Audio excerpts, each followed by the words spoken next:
안녕하세요. 저는 얼마 전 돌싱이 되어 홀로 어린아이를 키우고 있는 40대 직장인 남성입니다. 돌싱의 싱글 데디라는 소개가 제 현실이면서도 제 입으로 그렇게 말을 하는 것이 참 내키지가 않네요. 아이를 위해서라도 기죽지 않고 씩씩하게 잘 살아가겠다 다짐했는데 아직은 그게 쉽지 않은 초보 아빠입니다. 가끔은 그런 생각을 합니다. 많은 것을 바라지 않고 무엇보다 평범하고 안정적인 삶을 바랬던 제가 무슨 죄를 지어 이런 일을 겪었는가 말이에요.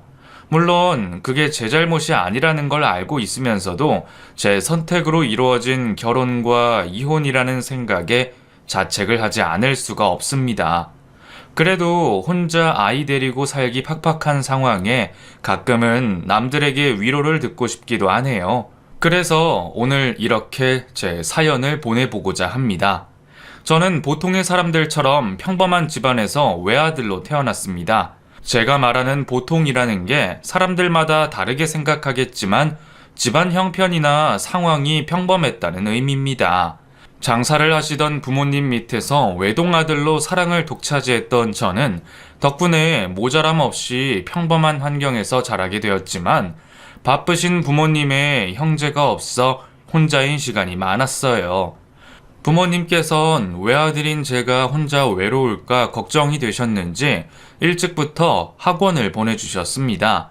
어릴 때는 부모님과 같이 있지 못하고 혼자 학원을 가야 한다는 게 싫었지만 점점 그 생활이 익숙해지면서 친구들과 지낼 수 있는 시간이 저도 혼자 집에 있는 시간보다 좋아졌습니다.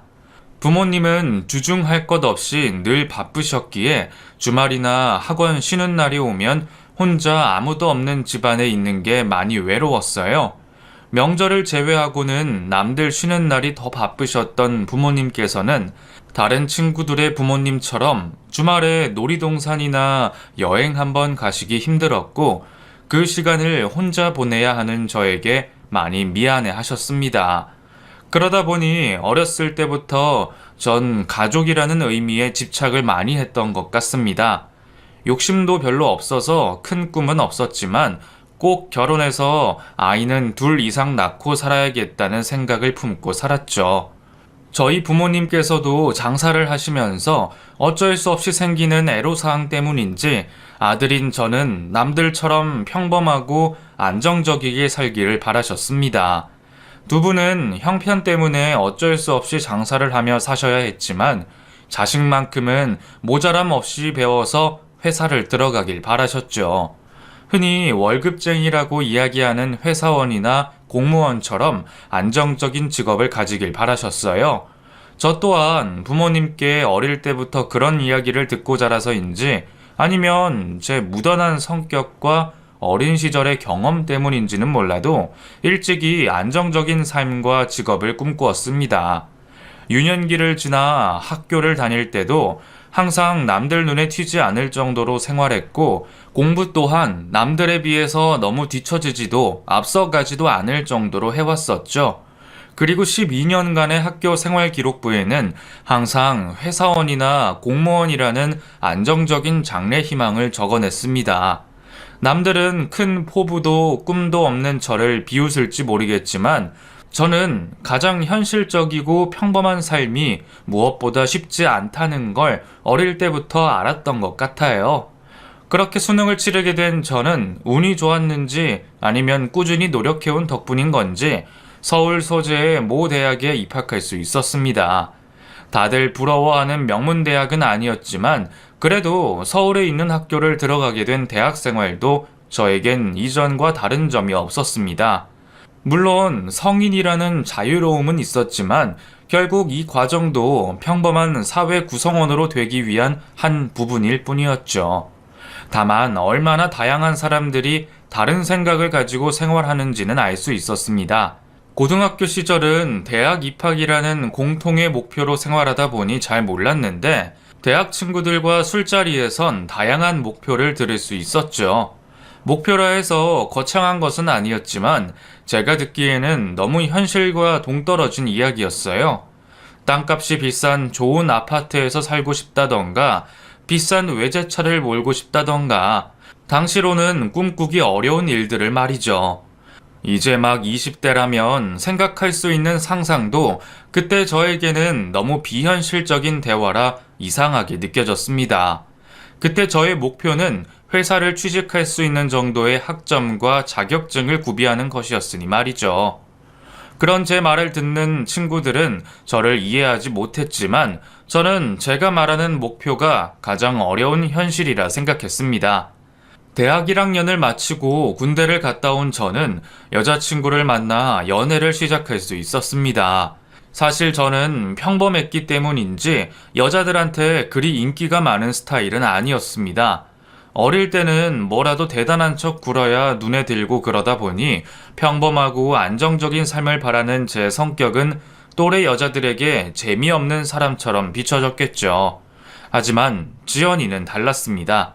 지연이는 평범한 인생을 바라는 제 꿈을 비웃지 않았고 저처럼 소박하고 평범한 일상의 행복을 꿈꾸는 사람이었어요. 현실적인 삶을 대단한 꿈처럼 이야기하는 저를 괴짜처럼 취급하는 다른 이들과 달리 지연이는 그런 저를 진심으로 이해해 줬어요. 나는 재윤이 너가 이야기하는 게 얼마나 힘든 삶인지 알아. 흔히 보통 사람들처럼 산다는 게 얼마나 힘든 일인데. 우리 부모님께서도 항상 평범하게 사는 게 제일 힘든 거라 하셨어. 내 꿈은 내 집에서 가족들이랑 행복하게 살다가 노후에 연금 받으면서 별 걱정 없이 지내는 게 내 꿈이야. 사실 그것도 말이 쉽지. 그렇게 마음 편히 사는 사람이 몇 명이나 있겠어. 그래서 내 꿈은 그 정도라도 사는 거야. 저와 같은 꿈을 꾸는 지연이를 보며 저는 지연이와 함께할 미래를 종종 상상해 봤습니다. 저희는 그런 성격들 덕분인지 오랜 연애를 하게 됐었어요.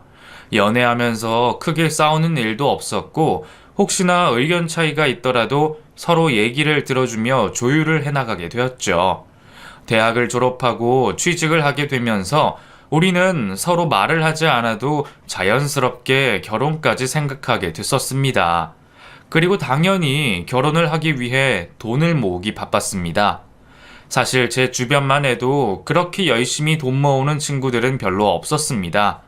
티끌 모아야 티끌이라며 욜로를 외치는 친구들도 많았고 꼭 그렇게 극단적이지는 않더라도 다들 자기를 위해서는 소비하는 걸 봤었죠. 하지만 저는 남들과는 달리 하루라도 빨리 안정적인 삶을 그리고 싶었기에 아주 작은 돈이라도 모으려고 했어요. 그러다 보니 저희는 남들 다 가는 여행 한번 못 가게 되었죠. 당장 몇십만 원 쓴다는 일이 저나 지연이에게는 쉽게 마음먹을 수 있는 지출이 아니었어요. 그래도 서로의 마음이 잘 맞았기에 다행이었습니다. 저희는 참 잘 맞았습니다. 데이트를 할 때에도 늘 가성비를 중요시했고 서로 멋들어지고 로맨틱한 말보단 공책을 펴놓고 결혼을 하며 드는 비용과 은행의 대출 등을 이야기하기 바빴습니다. 그래서 덕분에 결혼과 동시에 다른 친구들보다 일찍이 집을 구할 수 있었죠. 남들은 전세 구하기 어렵다고 고민할 때 저희는 주저없이 집을 살 수 있었습니다.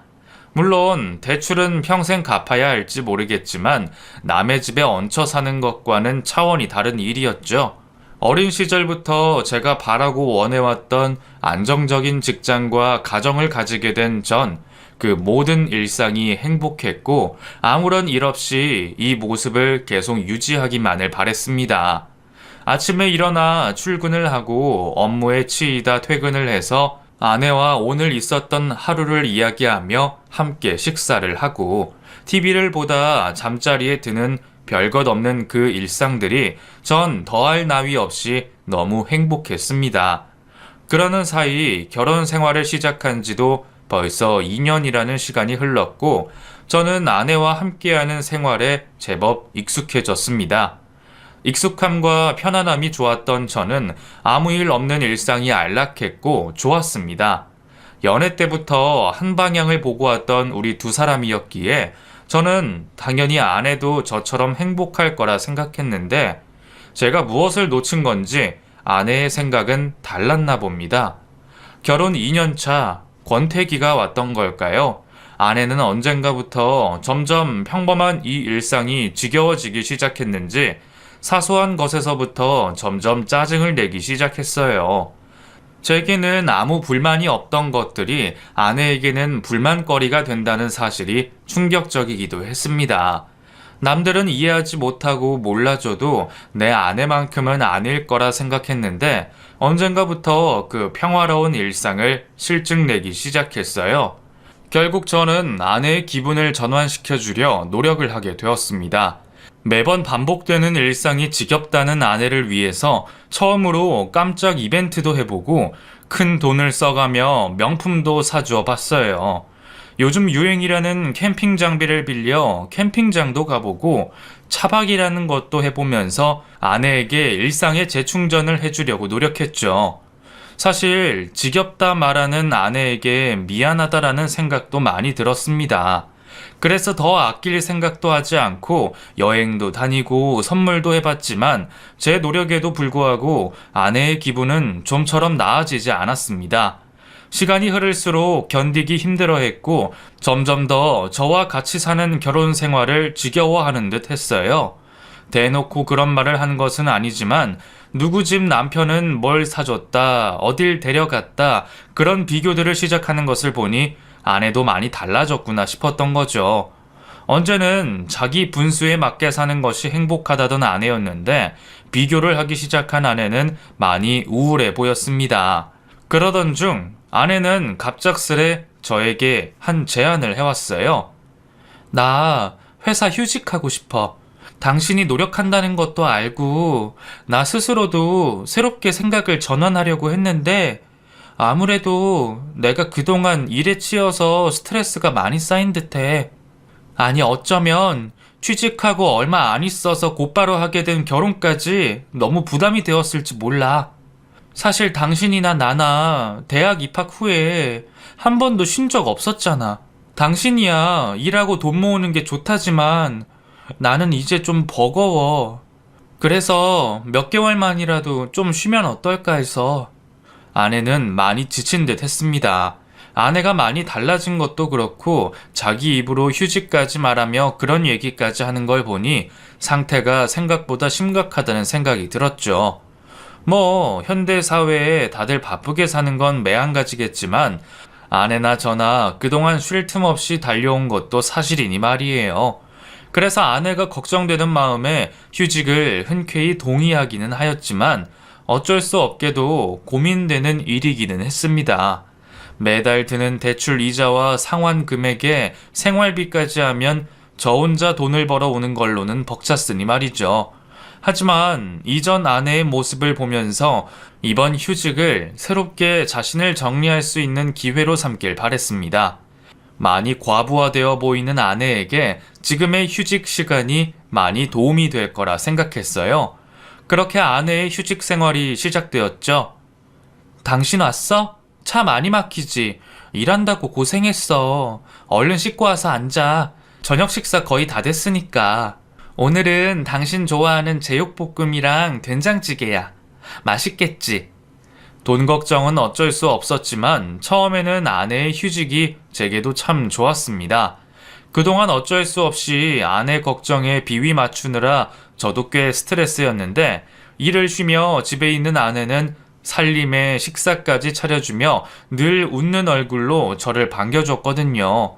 그동안은 사먹는 반찬에 그마저도 퇴근 시간이 엇갈리면 같이 못하는 일들도 많았는데 이제는 아내가 집에서 제 퇴근 시간에 맞춰 저녁 식사를 준비하는 모습을 보니 좀 더 여유롭고 새롭게 느껴지는 행복감이 있더군요. 아니 내가 집에서 쉬니까 말이야. 이제서야 동네면 동네 사람들이면 눈에 들어오더라고. 당신 우리 옆집에 누구 사는지 모르지?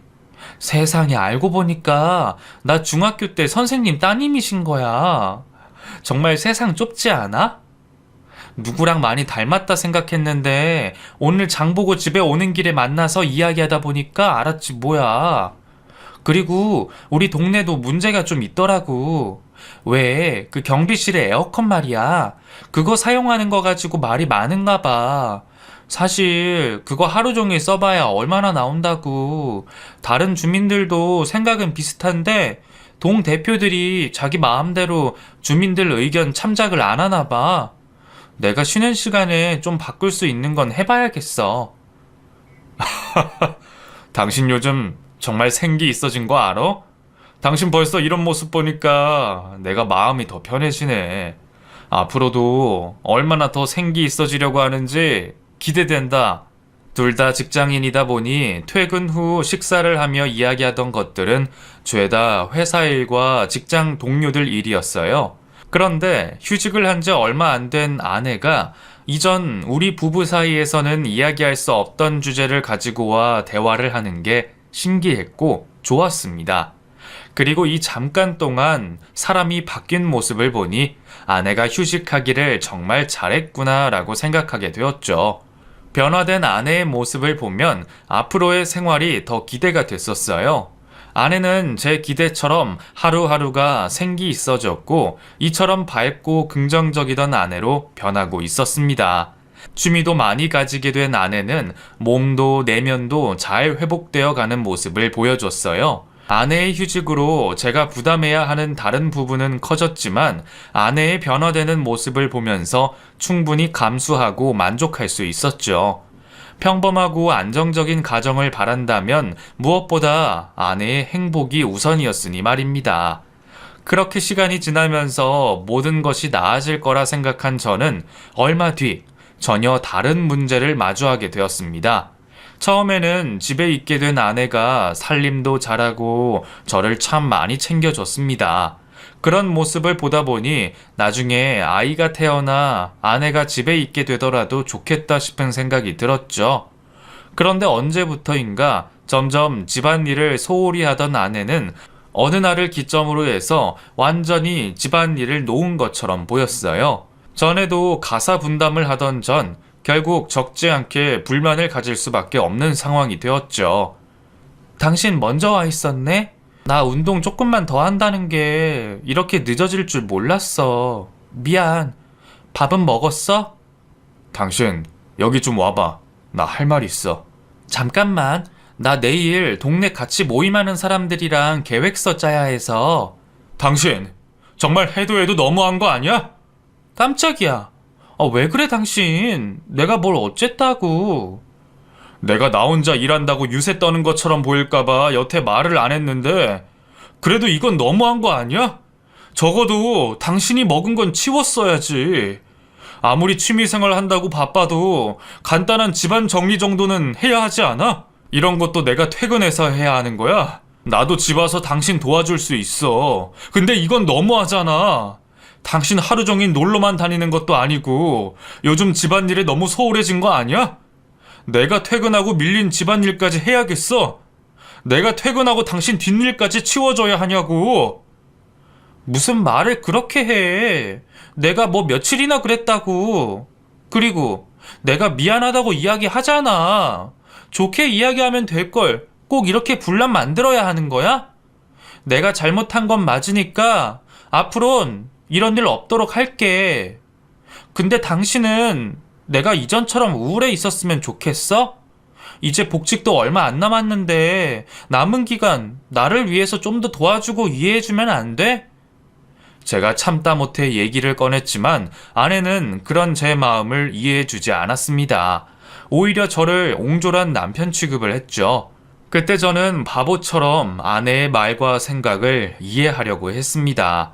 아내의 말처럼 복직도 얼마 남지 않았기에 제가 조금만 희생하면 안정적인 가정을 유지할 수 있다는 생각에 붙잡혀 아내를 이해하기로 했죠. 그런데 아내는 자신을 위하는 제 마음을 이용이라도 하는 것처럼 얼마 남지 않은 휴직 시간을 이용해 여행을 갔다 오겠다고 했습니다. 여보, 미안한데 나 등산 모임 사람들이랑 며칠 정도 등산 갔다 와도 될까? 뭐? 산을 타는데 며칠 정도까지가 필요해? 아니, 사람들이 나 이제 곧 복직한다고 복직하기 전에 한라산 시작으로 해서 위로 쭉 한번 등반하자고 해서. 꼭 그렇게까지 갔다 와야 하는 거야? 얼마 안 남은 시간 나랑도 좀 보내야지. 당신 그래도 너무한 거 아닌가 싶은데. 우리는 앞으로 계속 같이 할 거잖아. 내가 회사 다시 나가기 전에 거창한 건 아니지만 나 스스로 뭔가를 해냈었다라고 느끼고 싶어. 사실 휴직하면서 운동도 해서 몸도 좋아지고 정신적으로도 안정됐지만 아직 뚜렷하게 내가 어떤 목표를 해낸 게 없어서 그런지 자신감이 많이 부족한 것 같거든. 이번 등반 종주가 나한테 앞으로 있을 회사 생활이랑 결혼 생활에도 많이 도움 될 것 같아. 여보, 부탁이야. 솔직히 제가 모임의 뒷전으로 밀린 것 같아 섭섭하기도 했지만 결국 아내의 등산 종주를 수락할 수밖에 없었어요. 그렇다고 보내지 못할 이유도 없었으니 말입니다. 휴직하기 이전부터 등산에 취미가 있던 아내를 따라 종종 따라다녔던 전, 휴직 이후에도 주말을 맞아 등산 모임에 합류해서 같이 다녀본 적도 있었기에 여자들로 이루어진 등산 모임에 다른 걱정은 없었습니다. 다만 여자들끼리 다니다 위급한 상황이라도 생기면 어떡하나 걱정이 될 뿐이었죠. 등반 종주를 떠난 아내는 걱정하는 저를 위해 매일 연락을 해주었고 그때마다 즐거운 목소리로 오늘 등반한 산과 있었던 이야기를 해주며 저를 안정시켜줬습니다. 일주일 정도의 등산 종주를 다녀온 아내는 확실히 자신감에 찬 모습을 보여줬고 전 그것만으로도 만족을 하였죠. 그렇게 아내는 다시 복직을 하게 되었고 이전과 달리 회사와 결혼 생활 모두 잘 적응하는 모습을 보여줬어요. 물론 휴직을 하면서 가지게 된 취미 생활을 복직 후에도 이어가게 되면서 우리 부부가 같이 하는 시간은 줄어들게 되었지만요. 그러던 중 저와 아내 사이에 소중한 아이가 생겼습니다. 제가 어릴 때부터 외롭게 자라서 그런지 저는 아이를 빨리 가지고 싶었어요. 물론 자녀 계획은 저 혼자 할 수 없기에 제 생각보다는 늦게 가지게 되었지만 밝아진 아내와 우리 사이 생긴 아이로 인해 저는 모든 것이 제자리를 찾아가는 듯 했고 제가 바라던 가정을 이루게 된 것 같아 행복하기만 했습니다. 아이가 태어난 후로는 매 순간이 감사하게 느껴졌어요. 아이가 하루가 다르게 커가는 모습을 지켜보며 저는 더 이상 바랄 게 없었습니다. 제 바램과 같이 자식을 돌보며 아주 평범하게 늙어가는 게 행복했어요. 외동이어서 아쉬운 마음에 둘째를 낳고 싶은 욕심이 있었지만 힘들다 말하는 아내를 위해 제 욕심을 접어뒀습니다. 아이가 점점 자라면서 아내도 욕심이 많아지는 듯 했습니다. 다른 젊은 엄마들처럼 아이에게 좀 더 나은 환경을 바라던 아내는 아이가 커가기 좋고 커뮤니티가 발달된 신도시 쪽으로 이사를 가길 원했고 저도 가족을 위해 아내의 뜻을 따르기로 했죠. 물론 제가 출퇴근하는 시간은 좀 더 길어졌지만 좀 더 넓은 집과 아이가 자라기엔 좋은 환경이 제 개인의 불편보다 중요했기에 저는 아무런 고민 없이 이사를 선택했습니다. 이사를 하며 우리 세 식구는 다시 새로운 보금자리에 익숙해져 갔고 그렇게 평생 지속될 줄 알았던 이 안정적인 삶이 어느 날 송두리째 바뀌어 버렸습니다. 그날은 무슨 일인지 흔치 않게 회사 일이 일찍 끝나게 되었습니다. 원래 저라면 다음 날의 원활한 업무를 위해 거래처라도 방문했겠지만 그날은 가족들과 보내고 싶은 마음에 어린이집에 있을 아이와 같이 하원하여 아내와 다 같이 오랜만에 이른 외식을 하고 싶었어요. 출근할 때면 항상 저의 다리를 붙잡고 저와 떨어지기 싫어 씨름을 하는 아이에게 특별한 선물을 해주고 싶었거든요. 남들은 한참 회사에 있을 시간이라 그런지 한산한 도로 사정 덕분에 저는 제 예상보다 일찍 유치원에 도착하게 되었습니다. 아직 하원 시간은 아니지만 아이의 생활도 지켜볼 겸 아이와 아내를 깜짝 놀래켜주고 싶었기에 연락 없이 어린이집으로 아이를 보러 갔죠. 안녕하세요, 선생님. 저 효은이 아빠예요.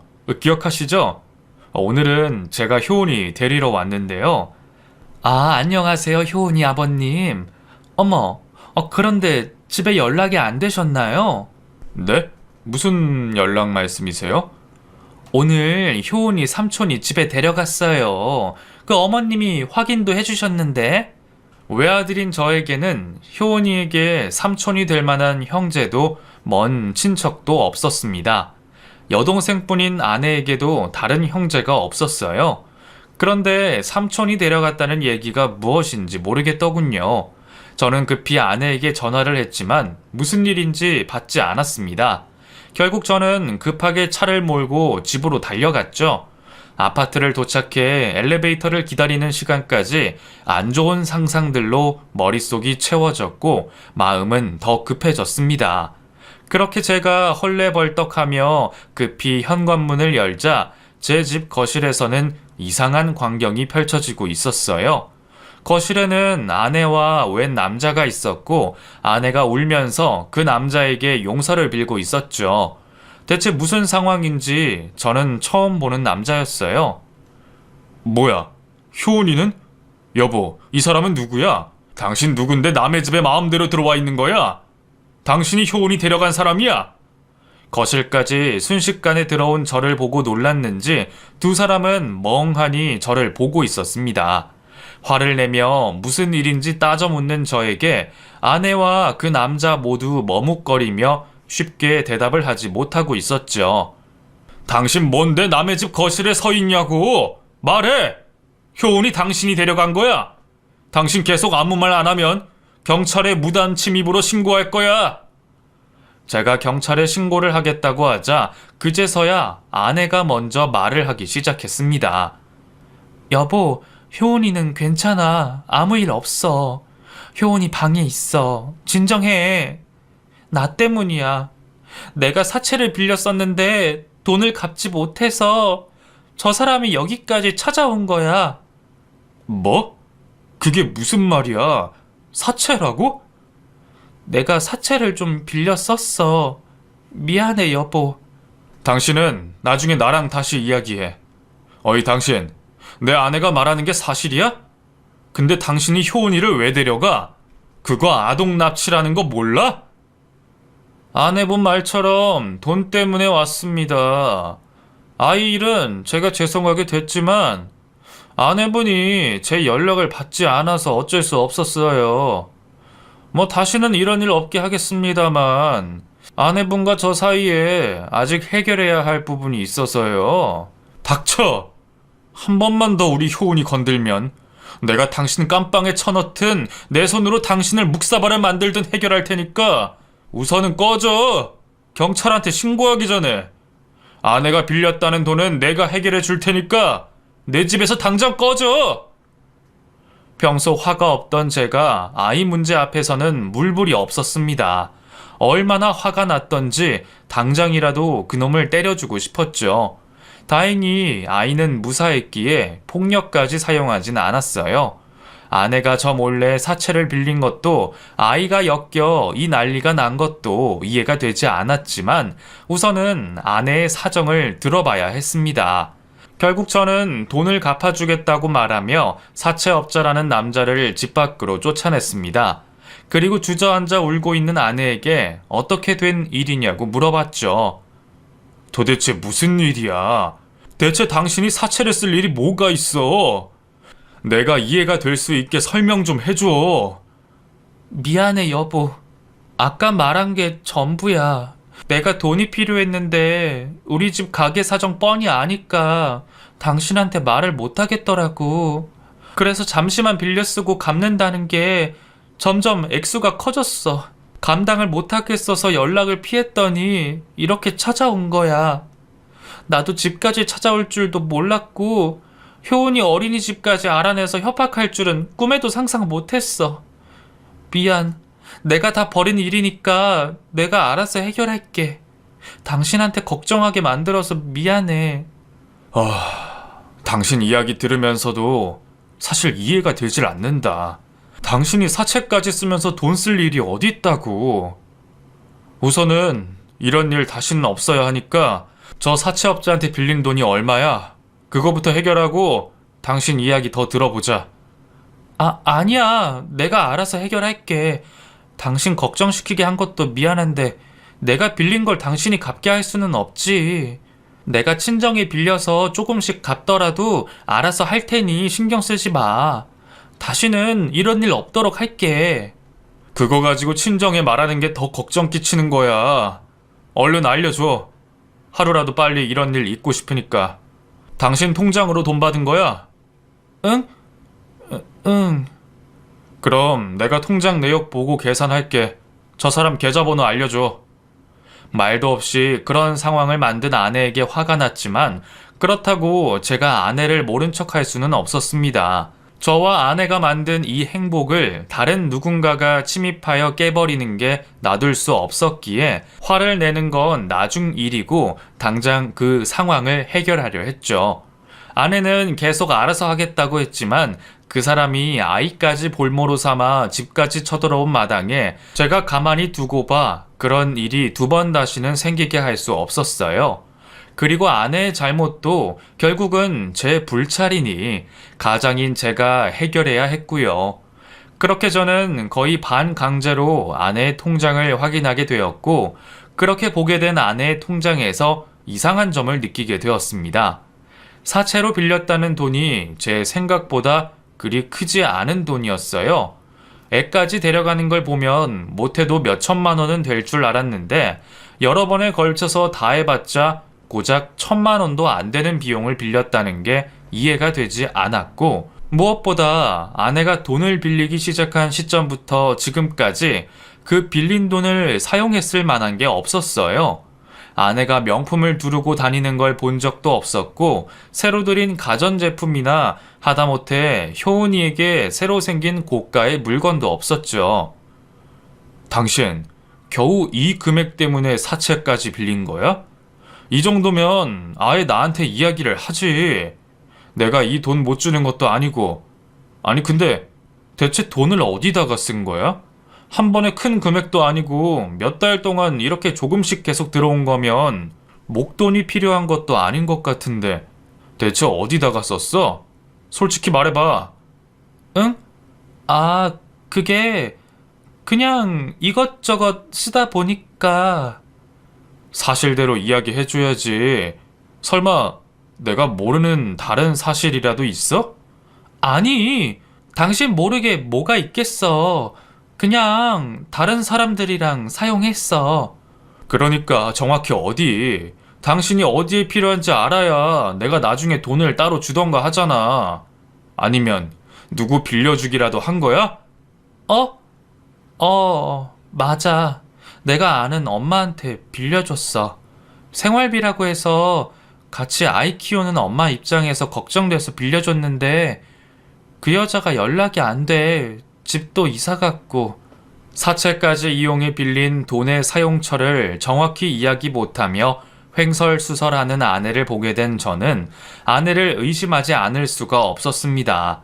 분명 무엇인가 내게 숨기는 듯한 아내의 모습을 보니 제가 더 깊게 알아봐야겠다고 생각하게 되었죠. 그날 잠들어 있는 아내 몰래 컴퓨터를 켜 아내의 메일함으로 오는 아내 명의의 카드 내역을 일일이 확인해 봤습니다.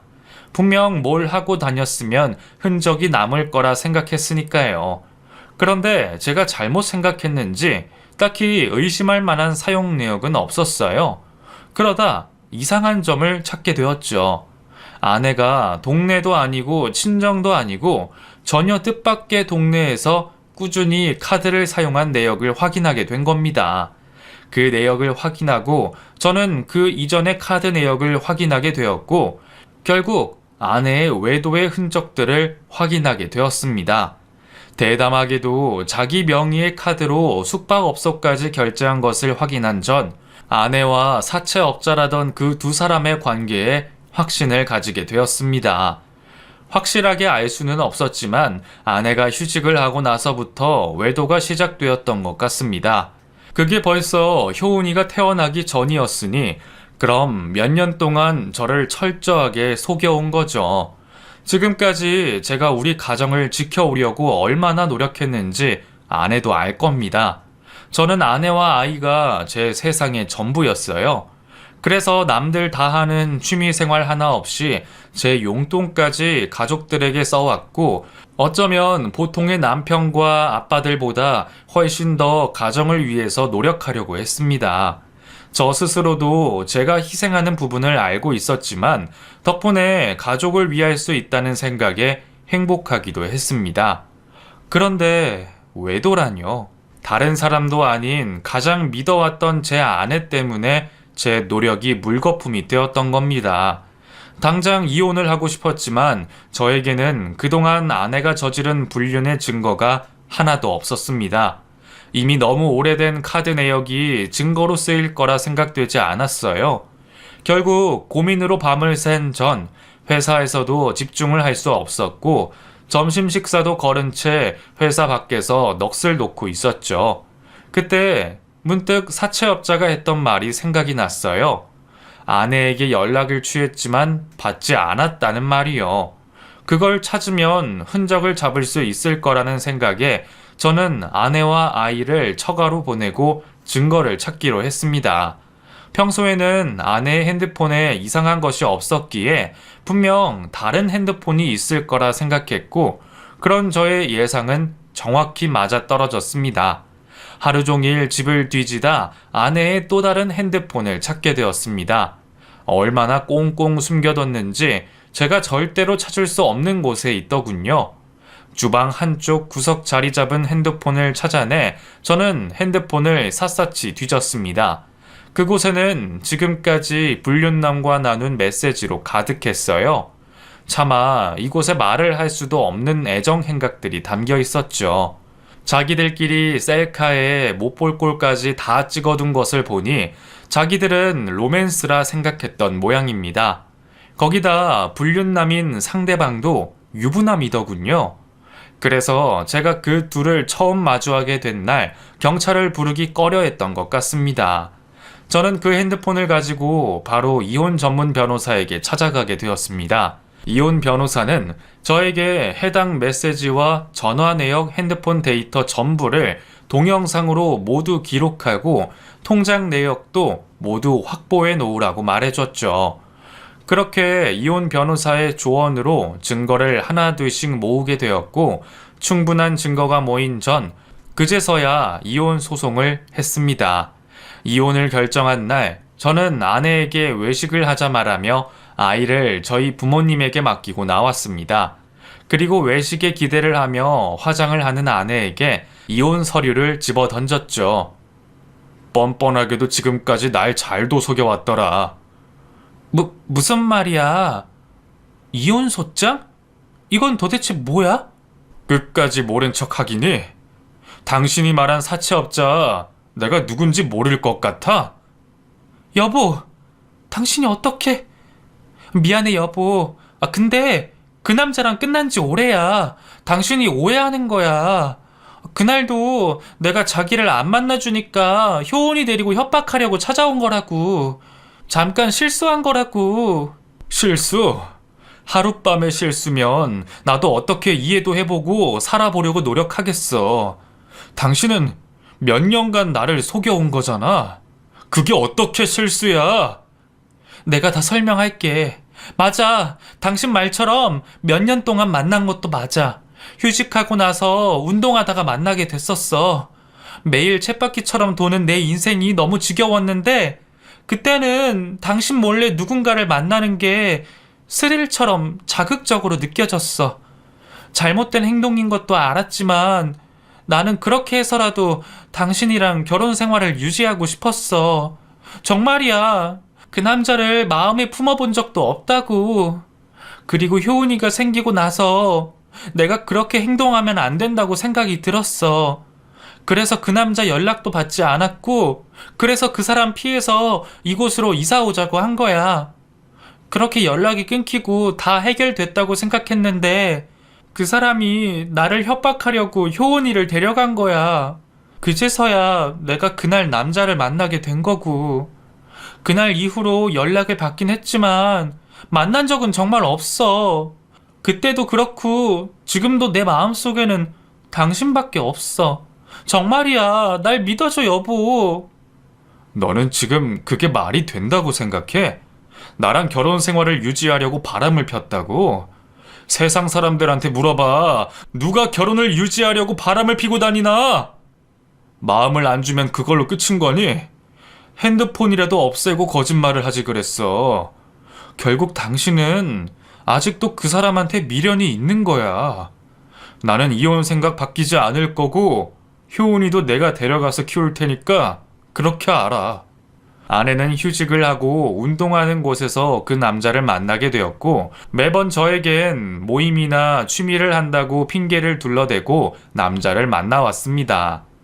등반 종주도 그 남자와 기념일 삼아 갔다 온 여행이었고 이후에도 회사 기간에도 종종 만남을 가져왔던 거죠.